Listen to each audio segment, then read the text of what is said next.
Welcome to the podcast. Thanks so for good to have having you me on. here. No, my pleasure. Why don't you quickly give an introduction to everyone who you are and where you come from?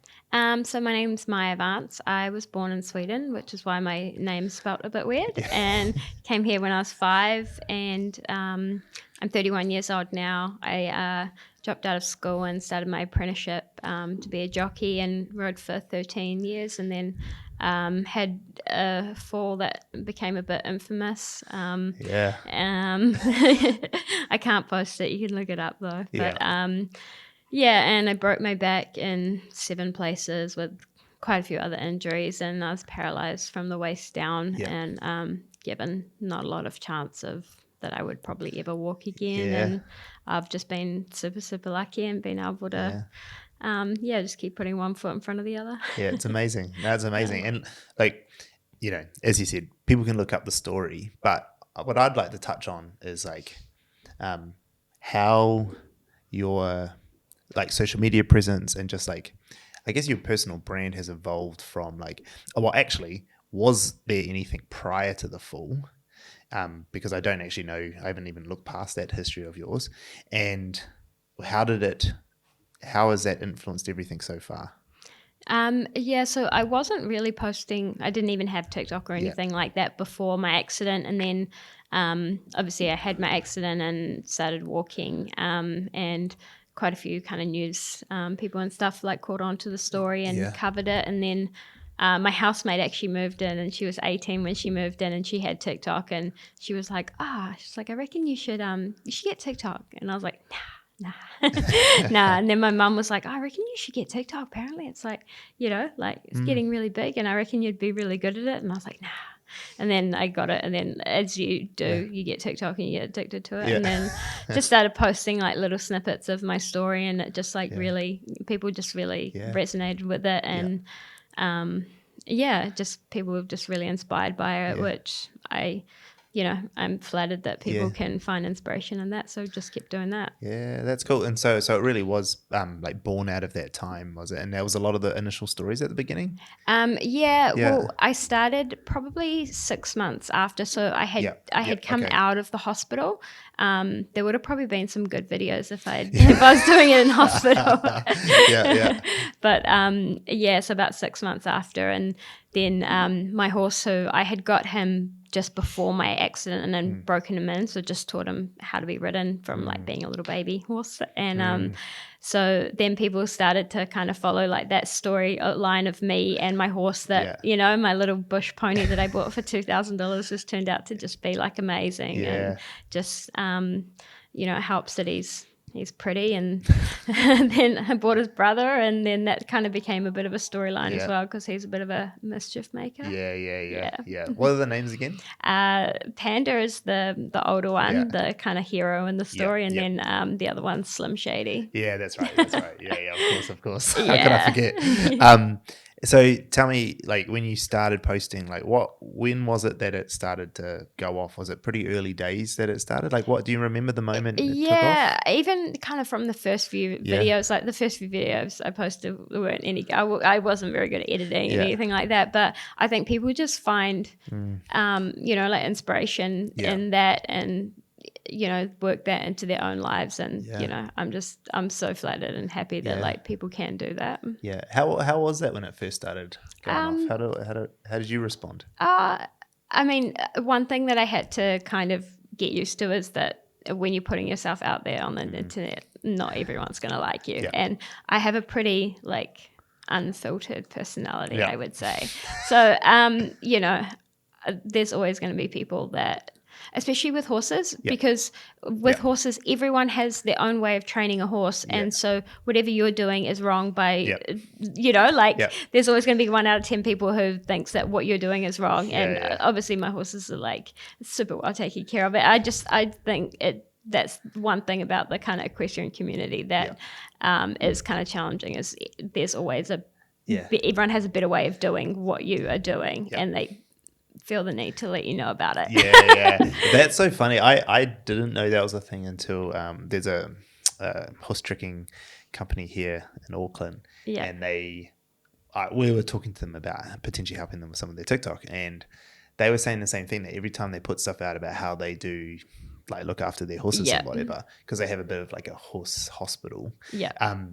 People would give them shit about it, and they'd be like, "Look, like do whatever you want. We all do it our own way." And the thing is that they were saying everyone knows we all do it our own way. Yet we all still bitch and moan about everyone else's way.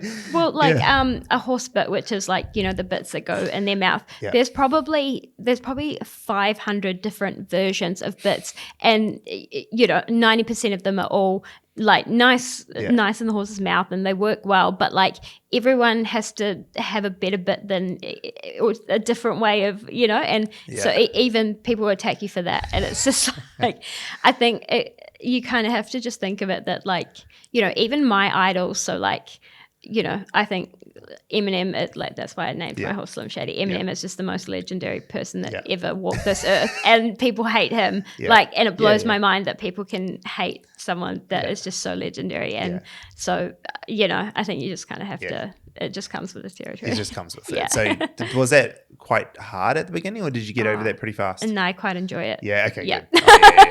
Oh, you're sick like I am. Got it. Okay. Cool. I know where this interview's going. Okay. Got it. And I like the Eminem analogy too, because I always use that with these guys about like the bee rabbit verse on 8 Mile. Like, just like you put it all out there, no one can hurt you if you say it to them first. Yeah, exactly. I love that rap. That was just so legendary. And it's like, what are you going to say now? What are you going to do? Your turn. We do that all the time. I try to do that all the time. Like if you just, and like that's why I like my vlogs and everything I do, I'm like pretty unfiltered and just say everything anyway, because you can't come and hate me later on about something, because I'm like, I told everyone about this. Like, what are you talking about? Or like, I'll post a riding video and someone like criticizes my riding. Like, I ride better. And it's like, no shit, you ride better than me. I'm paralyzed. Fuck, you'd be doing bad if you weren't better than me. That is funny. So when did it turn into what it's turned into? Like this, because like, when it builds up and it starts, like sometimes it can be a flash in a pan and sort of thing. So like, when did you double down and go, no, I'm going to make this a thing? Like, was it real early on? No, I don't know. It's just kind of, even now, it's just a thing. It's just a hobby, and like people like it. And I feel like I've created like some storylines through my life, like with, even if you look at my videos, all the ones with Panda are like inspirational videos and riding and stuff. And then, there's a lot of just like humor, some things that maybe only horse people get, a lot of people, like a lot of things that like, even normal people like understand. So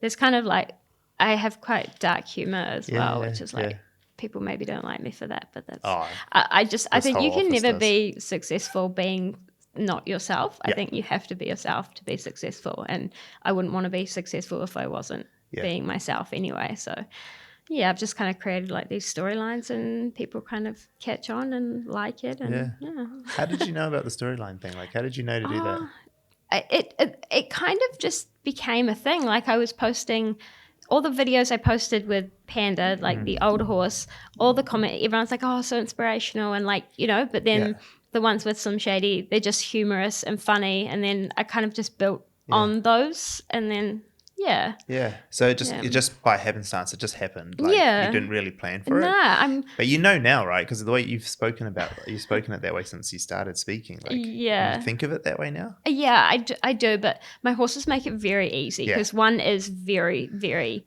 a very beautiful, lovely, soft, sweet, kind horse, and the others just ruins my life. Drains all my money, ruins my life. But it's funny, so what can you do? I love that. And so as it grew out and you got more and more popularity, because like you're one of the larger creators in New Zealand in terms of follower count anyway.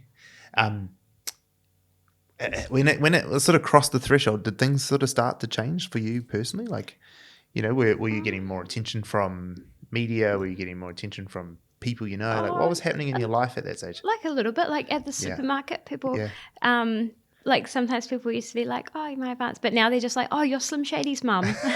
That's all I get. You're Slim Shady's mum. Like, funny. That's me. But I have I do a little bit of work with a few like equestrian brands now. So that's cool, because that's like getting products and stuff, and that's like creating even more content. And I'll like the Saturday Warehouse in Cambridge, I'll take my horses there and like I'll just let them loose in the shop, see what happens. That's funny. Yeah. So tell me then with your brand, like what do you do with it now? Like what is it useful for you? Like I do a little bit of content for Yeah. other brands. I'm just happy that people like it, and even sometimes I'll post just a funny video and someone will be like, oh, your videos just make my day. And it's just like, it's nice that like, sometimes if you had a shit day and like you just watch a video and you laugh and you actually just find it really funny and you're like, made me so happy. And I'm like, oh, that's so like I don't think my videos are that funny, but it's nice that like other people think that. Yeah. And with the brand stuff, like are they all like, is that like side hustle stuff for you, or is it a big part of like what you do? It's kind of becoming like a bigger part. There's like more opportunities kind of arising, and there's a big show called Horse of the Year, which is on every year, which is like everyone kind of in horses that rides works towards that. It's like the 1 year kind of thing, and it's been cancelled the last 2 years because of COVID, and we were going to have it this year, and I was going to be one of the like ambassadors, content creators for that, like me and Panda, and we're finally going to have it, no COVID. And then that hurricane hit Hawke's Bay, because it's in Hawke's Bay. The hurricane hit Hawke's Bay 2 weeks before, so that just blew everything out. But like just things like that is just building, and it's fun. And what else do you do? I just run around after my horses all day. I volunteer at there's a animal New Lives Animal Rescue in Cambridge, so I do quite a bit of work with them as well. So because you don't still compete, no? You do. So I don't race anymore. Well, so my legs will never be strong enough for me to race again. But I went back riding track work, which is like the race horses in training. And like I'll still like gallop them up and stuff like that, which is like fun, which is as fast as you go on a race pretty much, but you're not like technically a jockey. But I compete, the older horse, I compete in show jumping. But like I was a jockey for 13 years, and I do show jumping because I can't do that. So like if people ever say anything, I'm like, this wasn't my first choice. Like it's my second option. What do you want me to do? That's funny. But I mean, like, what are you gonna do? Sit at home and like not do anything just because you can't do it as good as someone else? No, I love that. And so when you say it's becoming more of a bigger thing, like, is that for you from an income perspective, like where it comes from, or you've got other things on the... I have I've got like a few. I had built another little business that I sold not long ago as well. So like I was never like super smart in school, but I feel like I'm kind of a little bit creative, and that's kind of, I guess, got me a little bit. So you've done all right from some businesses and stuff in the past. So you're doing all right. And I was just lucky that like I dropped out of school when I was 16 to do my apprenticeship, and lucky that I did that, because I ended up buying my house like the day I turned 18. I kind of bought the house, which is now kind of quadrupled and stuff. So like I've been lucky the way things have turned out for me, I guess. But like I have worked very hard. Of course. But I do think that especially with like being able to walk and stuff, like I think I got a bit lucky there. Some determination too, by the sounds of it, with your life story so far. What do you see this turning into? Like, what are your plans? Like, what would you hope this could turn into? I've never been one for like a real like planning kind of person. I put as much effort as I can into it and hope that it goes somewhere. But I think sometimes when you try and plan things and they don't quite work out, but I don't really know. Like I'm still just amazed that like that many people even like me. Like I've grown up my whole life with like, I don't know, feeling like people just didn't really like me. I'm a little bit weird, and like even my friends like didn't really like me that much. So the fact that more than like 3 people even like me is like a shock to me, really. That's interesting. Why do you feel that way? So I have a sensory processing disorder, which I only got diagnosed when I was like 30, so like a year ago. So growing up when I was a kid, like I know all my friends said like go to the mall and wear all like trendy clothes and like all this stuff, and that wasn't me. I just would wear my like big baggy like M&M t-shirt and like basketball shorts, and like then no one wanted to hang out with me. Well, I mean, they obviously weren't very good friends, but like I just was a weird I was a weird kid, and I guess I was like a horse girl as well. So I was like a horse girl, and then like all my friends were like going to the mall and like wearing cute like dresses and stuff, and I was just like a little bit of a tomboy, and I don't know, no one really liked me very much.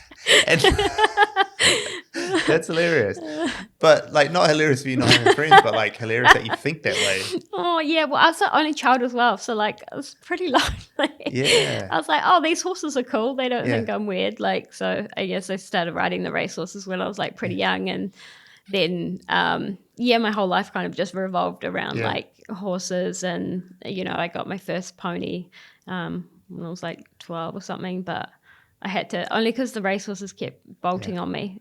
So mum and dad wouldn't buy me a pony, but so I was only allowed to ride the racehorses. But then they took off on me quite a few times, and they're like, oh, she's going to probably end up dead. So like, we better buy her a little pony. Yeah. It is funny though, like all the people who I know are horse people. Yeah. Like if you're a horse person, you're a horse person. Yeah. Like there's no coming back from that. And you just, I wouldn't say they don't have friends, but like they're always people who like, all my mates who had horses growing up, because, as we found out earlier, went to the same high school.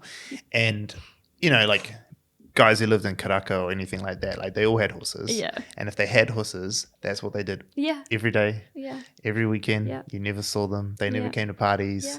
They never did stuff.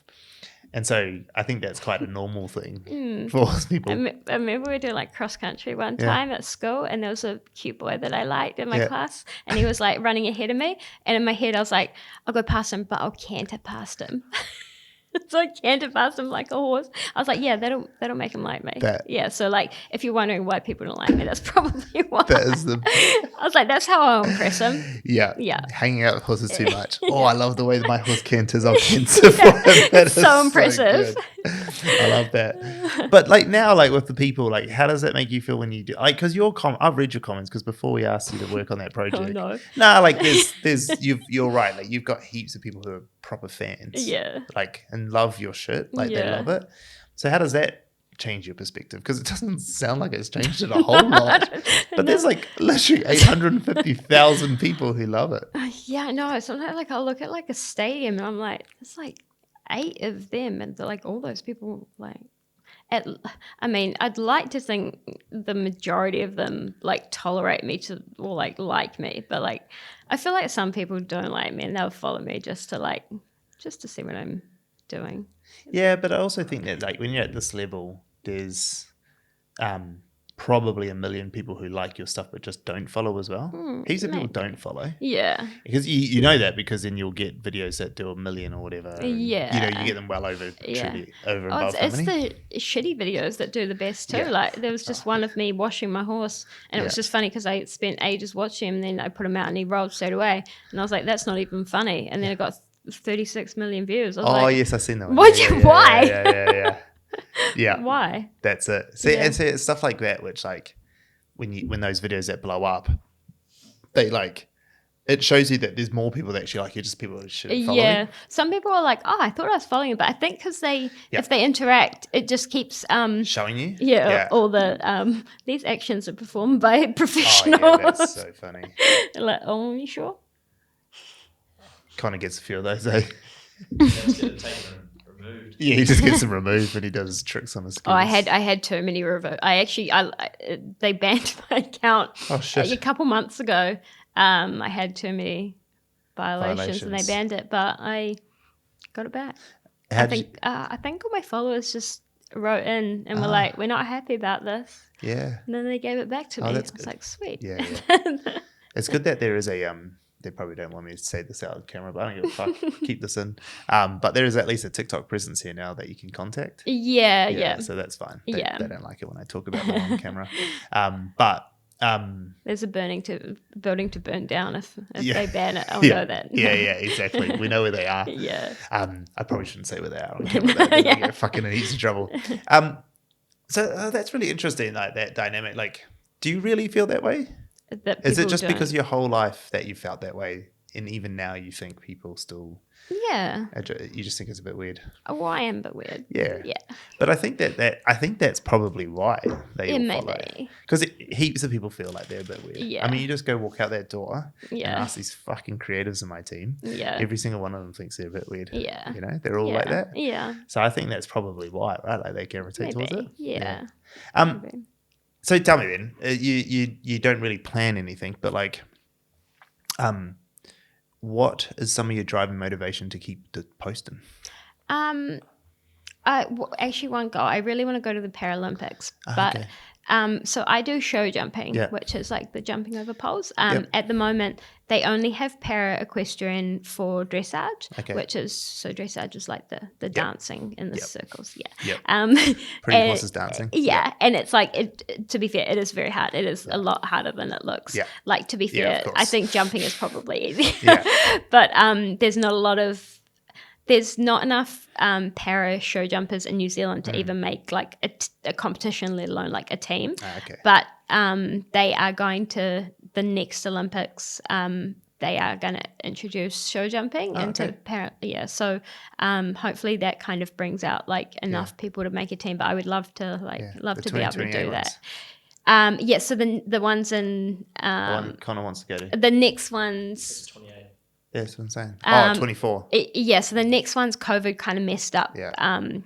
Getting like a new sport. So the Paris ones they won't have, but I think the next one's in Brisbane. Yeah, so that's your one, isn't it? Nice and close. LA in 28 is the one I'm thinking of. Oh, okay. Oh yeah. 28. Oh yeah. So I'll be old by then. I'm already old. That's cool. Yeah. So Olympics. Yeah, I'll have to get a better horse though. Oh, really? Probably. Yeah. Panda, he's cool, but like, I just like if I go, I want to be super competitive. Yeah. I want something that's like jump twice as high and like one and like strap me on, and go around. Yeah. Okay. Yeah. Whereas like Panda, he's awesome, but he's pretty young. Yeah. So like he's still learning as well. Yeah. So that would be pretty fucking epic though. Yeah. It would like be cool. to end up at Paralympics. Yeah. Yeah. Especially from a brand perspective. Yeah, make a little TikTok journey out of it. Well, because most athletes who go to Olympics become famous after the Olympics. Yeah, and they don't actually like document their journey like up into it. Yeah, hardly any of them do. Yeah, I mean more and more of them are now because they understand the power of it. Yeah, and especially now that whatever they're called, LIM or whatever. Laws around amateur athletes in America. I don't know if you've seen it. Like, you got all the gymnasts and stuff. They're allowed to actually make money. Yeah. Like, what's the chick who's real big on TikTok? Is it Olivia Dunn? Olivia. Yeah, Olivia Dunn. Yeah, that's it. So, Olivia Dunn, because she's amateur. Yeah. But she's allowed, because of those new rulings, she's allowed to make money on certain things. So, now that that's a thing, it'll become more of a thing. Yeah. And because she's hot. Yeah, follows. She's a blonde gymnast. She's doing great. No, I think, but there's more and more of them doing it. Yeah. But even I feel like everything I've kind of done in my life, I've just done by myself. Yeah. Actually, I told a story the other day when I bought my house and I had a boyfriend, but he was like off doing other things, and it was really sad because it was like moving day, and the realtor like came over on like moving day and brought over like a big plate of like pikelets, and he's like, oh, like congratulations on buying your first house. We always bring like some pikelets over for like all the like movers and stuff. And I literally was like, oh, thanks. I was like, oh yeah, they've just gone down the road. It was literally just me in a truck, and he's like, oh, where is everyone? I was like, oh, they've gone down to ATTN to pick up some boxes, and they're like, oh, okay, I'll leave these here. And I was just like, because there's no furniture left, I was just sitting on the floor eating like, there was like 58 pikelets on a plate, and I was just like eating them. I was like, well done me. I was sitting there by myself eating pikelets. I mean, that's really sad. Yeah, it's pretty sad. That might be the first one we need some tissues in the room. I love it. But that's awesome that you managed to do that at such a young age. Yeah. What drove you to do that? Well, I love racehorses and I love racing, and doing your apprenticeship, like being a jockey, is something you're better to do when you're younger because of the weight restrictions. So I really, really struggled with my weight. But I kind of just got, I don't know, I worked really hard, but I got on quite a few winners and got on a bit of a roll and was able to make that kind of amount of money in like my first year, enough to like, and I was like, oh, this is probably the time I'm going to make the most money in my life. I might as well like put it down. But even then, like, I was like, Mum, Dad, I was like, oh, do you reckon I should buy a house? They're like, oh, it's a big commitment. So I was like, okay. So I just went and found a house. And it was next to some horse paddock. It had some horse paddocks. So I was like, yeah, that'll do me. That's crazy. How much can you talk about how the jockey, because most people won't even have a clue how that world works. Like how the winnings work and how you earn as a jockey. Yeah, so when you're a jockey, you earn 5% of the stake money. Okay. But every race, I think it's about $150 now, $150 per ride. So you could have anywhere between like 2, 3, or like 8 rides. Yeah. And then obviously 5% of stake money, which is good when they're like $1 million races. 5%. But if you win. Yes. Yeah. Well, the placings go down to 6, sometimes 8, 9, 10. So 5% of whatever that is. But so whatever the horse wins. Got it. 5% of whatever the horse wins. Yeah. Yep. Got it. Got it. Makes sense. Yeah. So if you get, I was lucky enough to get on some good horses when I was kind of younger, and I mean, I loved my job, but I wanted to kill myself probably 80% of the time. Really? Yeah. Why? Because I really, really struggled with the weight. Like I gave myself like a raging eating disorder to stay. Yeah, got it. So my first winner was the horse had 49.5 kilos. So me and my gear had to be 49 kilos, which like as a 17-year-old girl was like, that's crazy. Yeah. And then I just struggled the whole time I was a jockey. I just really, really struggled with like mental health, kind of fueled by like that eating disorder, because most people go to work and they work, and then when they finish they go home, they're not at work anymore. But you're never ever not at work because you can't eat. Not only do you have to get up every morning at 4 o'clock in the morning and ride 10 horses and be strong and drive to the races 5 hours away, but you have to also lose 3 kilos on the way. So be driving with like all my sweat gear on and like lose a couple of kilos on the way. And I guess when you're going good, it's like you're on a high, and then when you're not going good, it's like a real spike. It's just a real up and down spike, which is bad for your mental health, and then you get a lot of injuries.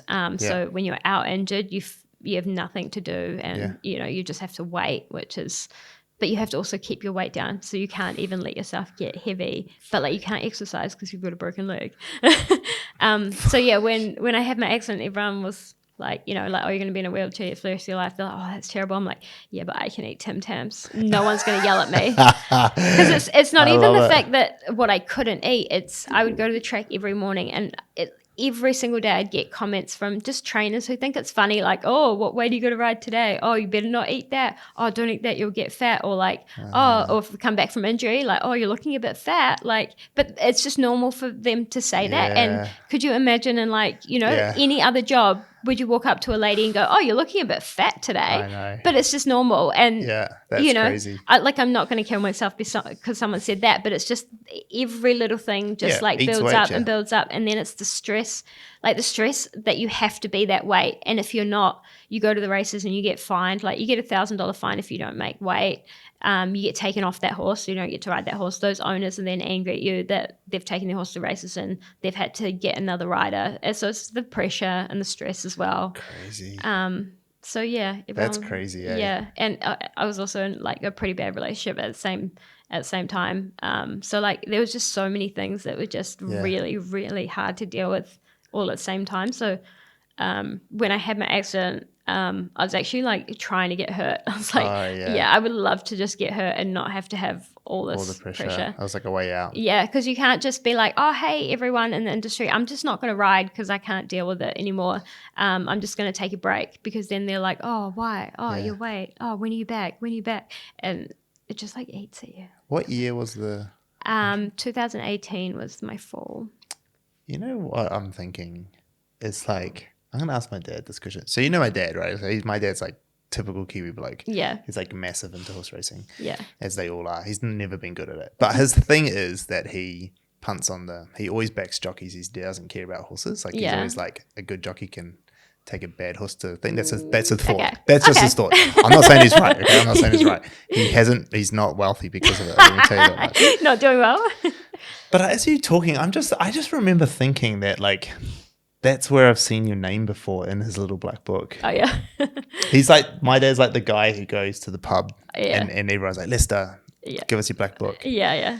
His system actually works quite well, like the way he does it, because like whenever I followed his little tips and stuff, like you do. But the thing is, you get gamblers are bad because gamblers go, oh, I made some wins. I'm good at this. I'm going to do other stuff. And then you go outside the system and then you're fucking stupid and you lose. Is that why he's poor? Because he backed me? Well, I don't know if it's that. I just remember the name thinking, I remember when I first saw your name thinking, I've seen, like, I felt real familiar to it. Yeah. And then I saw the news articles and stuff and I thought, oh, maybe it's that. But I didn't live in New Zealand then. Oh, okay. So, I was in Australia for 5 years. Yeah.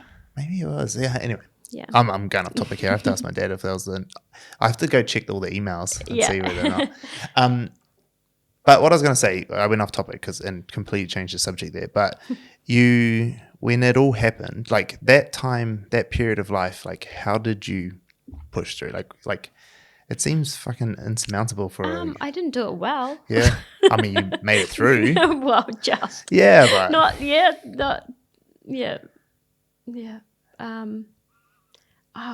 I don't know. It was just, it was rough. And like, you know, when everyone was like, oh, the accident and stuff, I was like, this is easy. Yeah. This is easy. That's the easy part. Yeah. Like you might not walk. I was like, I think I can do it and I think it'll be easy.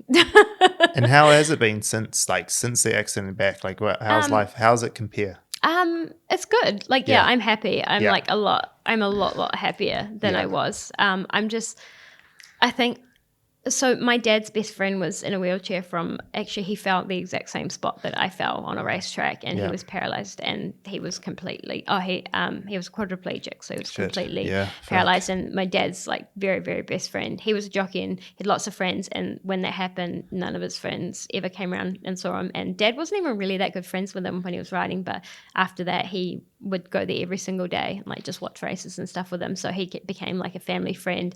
And I just remember thinking like, oh, I'm going to be like him. But my dad, all the time growing up, was, if I didn't want to, I don't know, do something, he'd be like, Tony would love to. Like, I remember one time he was like, go brush your teeth, and I was like, oh no, and he's like, Tony would kill to get up and walk to the bathroom. Like it was always just like, but Tony, you know. And now I understand it, but I don't think you can quite grasp how lucky you are.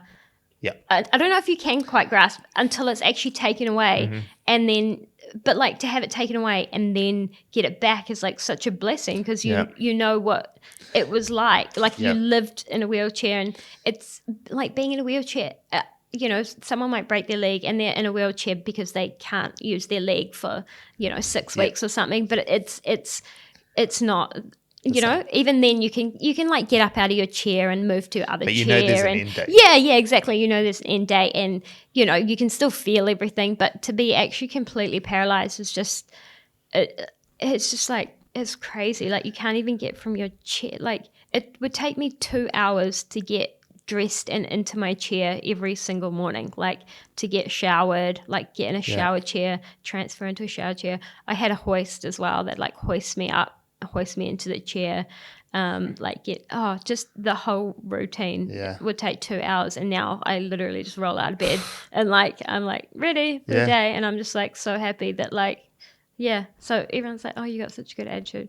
I don't know if I would have as good an attitude if I was completely paralyzed though. Because when I was in the spinal unit, I was like the little star. Like everyone else that was there, they were like in wheelchairs, and they'd come up to me at dinner time and be like, oh, I saw you like standing in the frame, like well done. And they were so happy for me, and because everyone else was like like fully in a wheelchair and couldn't stand or anything. And I was like, I hope that if I was in a wheelchair that like I would be that person. But then another guy came in and he was better than me, and I was like, fuck him. I was like, did he even break his back? They're like, yeah. It's like, what happened? They're like, he fell off a cliff. I was like, oh, okay. I was like, I was like, kick him out. Like he had been there like a couple of weeks and he was walking in the walk. I was like, you don't need to be here. That's so funny. Yeah. Too competitive, even in the spinal clinic. Yeah, I was like, get out of here. I'm the star. What are you doing? I was like, he's fine. There's nothing even wrong with him. That's funny. But apparently, there was something wrong with him. He fell off a cliff. Yeah. How long was that journey? I haven't actually read that, but how long was that journey from? It's really hard to say because I was in the hospital for 3 months in the spinal unit, and I started standing in the frame while I was there, and I think towards the very, very end, I took a couple steps. Yeah. But even being able to take a few steps in a walker, it's not at all functional. And I know some friends who are in wheelchairs who can actually, take like a few steps by kind of swinging their hips. Yeah. And they're like, there's almost no, it's not functional at all. No. You can't get up and get a cup of tea or go to the toilet. If anything, it's more work because you've got to get people to help you get into the walker to do your walking. It's actually easier to stay in a wheelchair. From the time my accident to when it was actually functional was probably like a year that it was actually that I could actually do something for myself. Yeah, crazy. And how is it now? It's good. Does it just seem is this just a new normal, or is it actually like it used to be? I mean, there's obviously a lack of strength in some parts you were saying. Yeah, it's just like I've had a couple drinks, but like every day, all day. Like if I go to the supermarket at 9 o'clock in the morning, I'll be like, oh, maybe the night before. No, I just I don't have my balance isn't super great, and sometimes it can actually be a little tiny bit challenging because I can walk. People don't think that I'm like disabled, and I don't know if I am in the supermarket and when you like run into people at the supermarket and you're like, oh, and you get out of the way. I just don't get out of the way as fast, and then I think people think that I'm like rude, that I'm like, oh, I'm not moving for you. It's like, no, I literally can't. But like, because I used a walking stick for a really long time, more so that like when I was in the supermarket and stuff, people wouldn't like bang into me because I'm obviously not in a wheelchair, but I can't. I'm not doing any fancy footwork. Wow, that's interesting, eh? Yeah.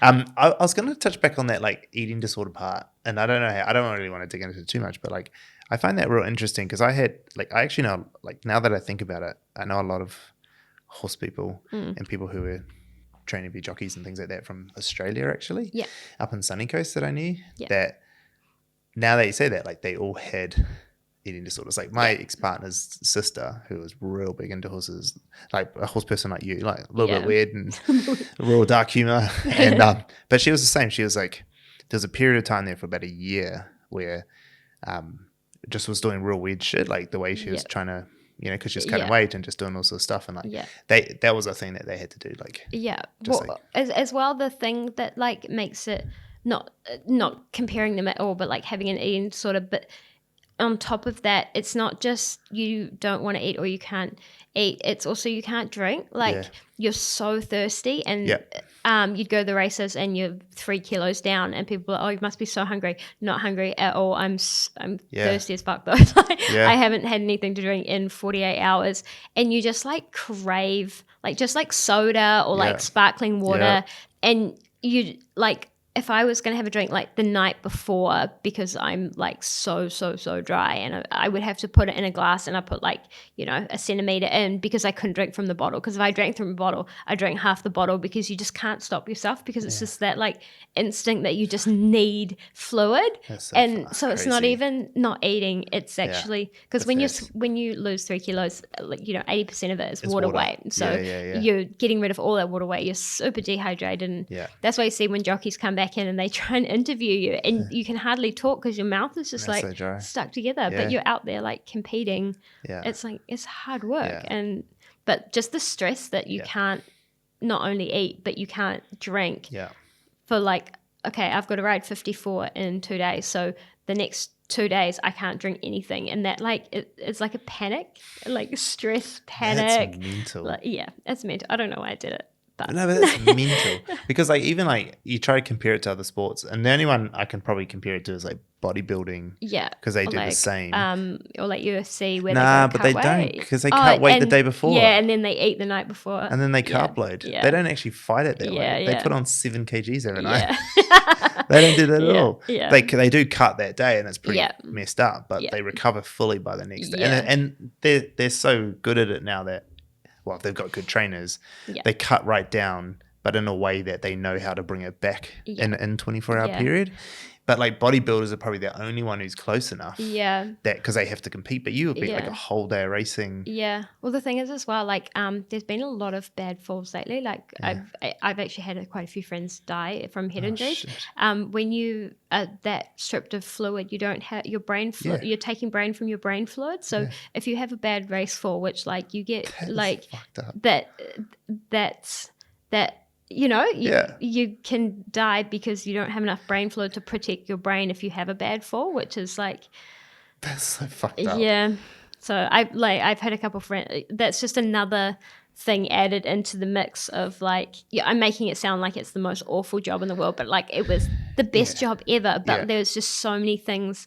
Like I love the racing and the riding the horse. It's everything else around it that is so hard to deal with. Like I had two friends that I was like really close with riding that I was like, good luck as they walked out onto the track and then like never came back. So that's just like another that's crazy. Yeah. It's pretty messed and up, then man. but then there's people you get people on Facebook if someone rides a bad race and they lost money on them, now they can look them up on Facebook and send them a message and tell them to go kill themselves because they lost them $5 or like, and people that don't know anything about racing, and you could have ridden the horse really, really well and the horse just had a bad day or something went wrong, and they will literally just message you. Like you'd get hate messages. Probably every meeting you'd get someone sitting at the pub message you, tell you how shit of a jockey you are, you should give up, you should kill yourself, I'm going to beat you up in the car park, like just insane. That's like crazy. Yeah, I keep thinking of things as it like goes on, but there's so many things that just make that job so hard, and I just don't think there's enough things in place to protect those people, and jockeys do have a really, really high suicide rate. Yeah. So yeah, I think there just needs to be more in place to protect them. You tell me how much you want to talk about this, but how much can you talk about like the relationship with like that world in terms of, because you race horses so people can gamble. That's essentially what fuels it. So like, what's the relationship with that side of the world of the horse racing world, like the bookies, the TAB, the track side, like? So we do, like as jockeys, you don't really have that much to do with the betting. Like you don't that's like not how you kind of see it. Like you ride the best you can because you want, like, your brand, you're riding as your brand and you want to be known as a good jockey and you want to get like lots of winners and stuff. And then the punting is obviously what fuels it, but you try and stay like separate from that. Like obviously if you ride a horse and it's $1.10 favorite, you're going to know that it's probably $1.10 favorite, but you're not trying to win because it's $1.10 favorite. You're just trying to win because you want to win. And that's why it's just hard that then comes back at you in such a negative way, there's obviously a lot of good punters and like, and when they win money on you, sometimes they'll message you and be like, oh, good ride. And like, on Facebook or like posts and stuff. And that's like, great. That's like awesome. It's just like, really. But it's like you are a professional athlete at that point, right? So like you got to take the good with the bad. Exactly. That's right. Because it's the same with like, and not that I'm saying it's right. It just is what it is. But it's like when league and rugby stars, like it's like when the Warriors lose and the amount of shit they get, or the All Blacks, because they should, like most people think you shouldn't be losing. And then when they do, like or like people say that girls are so emotional. Like, have you ever seen like guys to a rugby team who just lost, or someone who lost $5 on a racehorse? Like this business has made me realize how much more of a sook men are. Like, and I say this to all my clients, so this is nothing they haven't seen, but like middle-aged men and older are more likely to cry about stuff than any other demographic that we have. And like we do these discovery talks and where we deep dive into them, get to know them real well. And how many middle-aged men have spoken about themselves for 4 hours straight? Like that doesn't happen. And so they always burst out in tears. But it's never the women who do it. The women never cry. So I totally agree. But like what I was going to say is the reason I said that, I asked about the relationship with the punting side of it, is that so we got approached by TAB, and we can keep this in because Joan hit me up, to like how can they do ads essentially, right? But They can't, because gambling people can't do ads on social media platforms and stuff like that. Yeah. But I was saying that like these, like telling the stories of of the jockeys, of the horses, of the world. Yeah. That's how you do it. Like you create a trackside channel. Yeah. I actually said this to her. I was saying, telling the stories that you're telling, like the crazy stories too, like the ones that are real fucked up, like that's just as important as telling like the real victory stories. Yeah. Well, they need to know that when they send that message to someone to go kill themselves because they lost $5, like that actually goes to a person. Yeah. Like that's actually human. And it's like, and as much as I know, like punters have this like these weird conspiracy theories that like if it's a favorite and it doesn't win, they're like, oh, they pulled it up, like as in they like, you know, lost on purpose. Literally does not happen. It does not happen. Like if you do that, like the stewards have 4 cameras on you the whole entire race. If you do anything that is going to stop that horse from going any good, like they can see. Like it just doesn't happen. And then you lose your license for a year, and then jockeys can't do any. Like, well, I mean, most jockeys don't have anything else up their belt, and they can't work in racing, so they literally just lose their job for a year because someone thinks, oh yeah, someone gave them a couple $100 to pull a horse up. Literally does not happen. It's, you know, a horse's favorites just go shit all the time. Like favorites usually don't win. That's why it's gambling though, because you actually just never know. And you know, the horse could pull up sore, or you know, just had a bad day, or like anything, or just didn't like the track, didn't like, you know, just so many things. But they just think, oh, if it didn't win, oh, it was the jockey's fault. It's like we're trying our absolute fucking best. Like we win, you know, if we are known like to pull up horses, we won't get any right. We're gonna lose our job. Like how much truth do you think there is in what my dad says, where there are better jockeys than others definitely that can ride a horse better? Yeah, definitely. Yeah. I think girl jockeys are actually almost better than boy jockeys. I think because they're girls, they'll like ask a horse to do something before they tell it. I think sometimes boys can be a little bit too aggressive, but honestly, like 90% of the time, it's the horse. Like I think the jockey can make maybe like 5 or 10%. Yeah, really. You know, you can't make a horse run faster than really. Yeah. Sorry. Tell your dad I said sorry. But that's so interesting to know, eh? Like, especially because like the fact that the jockey's part of it too, like how much celebration that they get. Yeah. Because you were probably obviously celebrated quite a bit when you were doing all your wins and things like that. But like, I know that you still have to have a jockey. That's not the thing. But like, how much celebration gets that? People probably think it's a lot more than a 5% difference. Yeah. And I think people think that the better jockeys make the horses run faster, but you can't make a horse run faster. What you can do is you can make a horse relax in the race so that it saves enough energy so that it can run faster, but you can't physically make it run faster than it can, but you can set it up in the race so that it has as much energy left as possible. Yeah. And that's why I think girls are good, because girls have like softer hands, and having like softer hands on a horse will make a horse relax. Yeah. And that is sometimes what can, you know, just be that little bit of a difference in the end. But we really can't make them run any faster than. But you can put them in good spots. We've just heard from the experts. Yeah. You can put them in good spots, and you can make them relax, and you can set them up well. But you can't. So you can sort of direct it, but you can't push it any further, right? So you still have some part to play in knowing tactics. Yeah, exactly. And it is a lot more tactical than you think. Like, you know, where they settle in the race, you have to know how fast you're going, and you can only do that by feel. So, you know, you have to feel, are we going too quick? Because then I'll take a sit. Are we going too fast? Like, you know. How do you know that? You just... Like, actually, because it's not like you got a speedometer, right? Yeah, no, you don't. No, and the thing is, they're all they are gauge.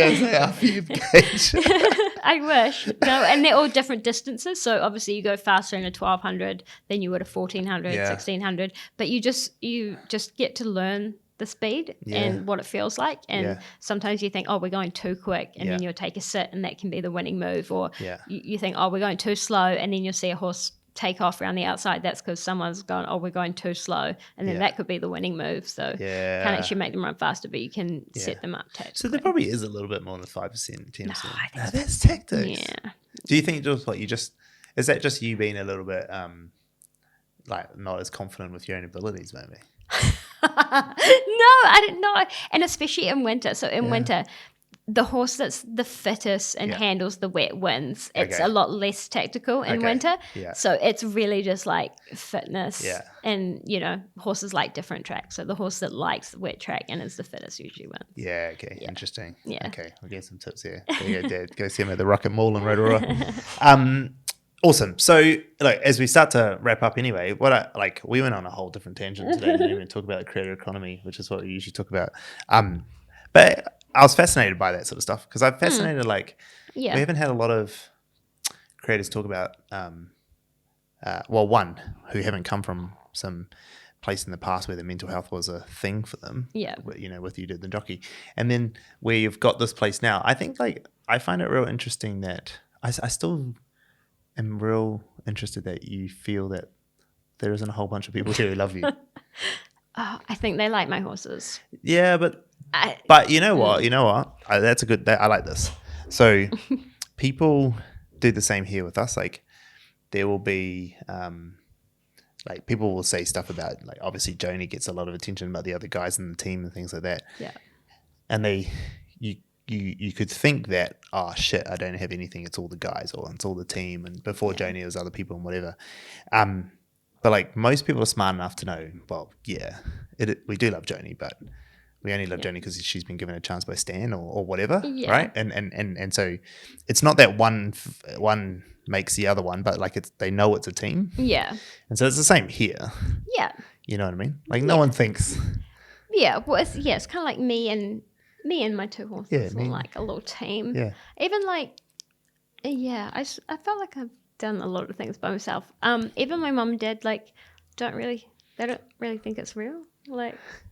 You know what I mean? What do you mean? Well, they just don't really think it's a real job or a real thing. It's oh, cute. You're on your cute. A game, Yeah.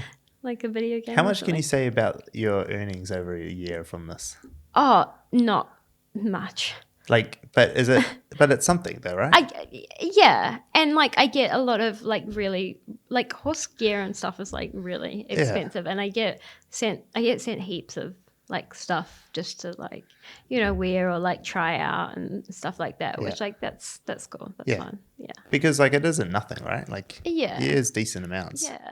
Yeah. So if you think about what we paid you, which we won't have to tell everyone what that was. Yeah. But if you think about that from from one gig, because that was probably on the low end of what you get. No? Oh, then you're not getting paid enough.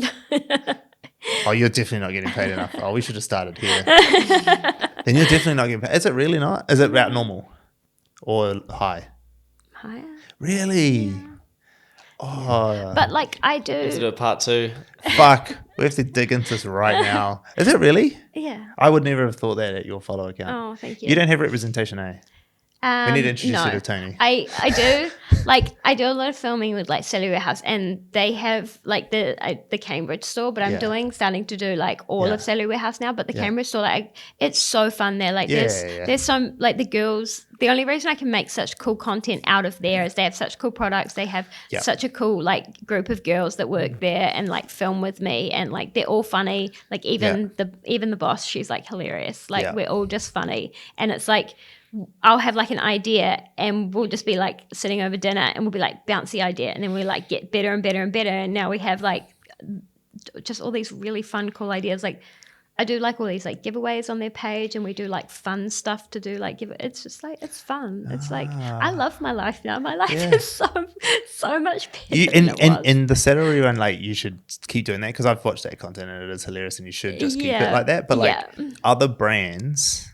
That's why in the email when I sent you, I was look, this is all we can offer. Yeah. Because I was it's so not a lot. And I won't say what it was for everyone, but a particular company will tell me off for telling everyone anyway. But We're going to get in trouble by a few different people for this podcast anyway. I'm going to get so much trouble. Connor's going to have to fucking beep, beep.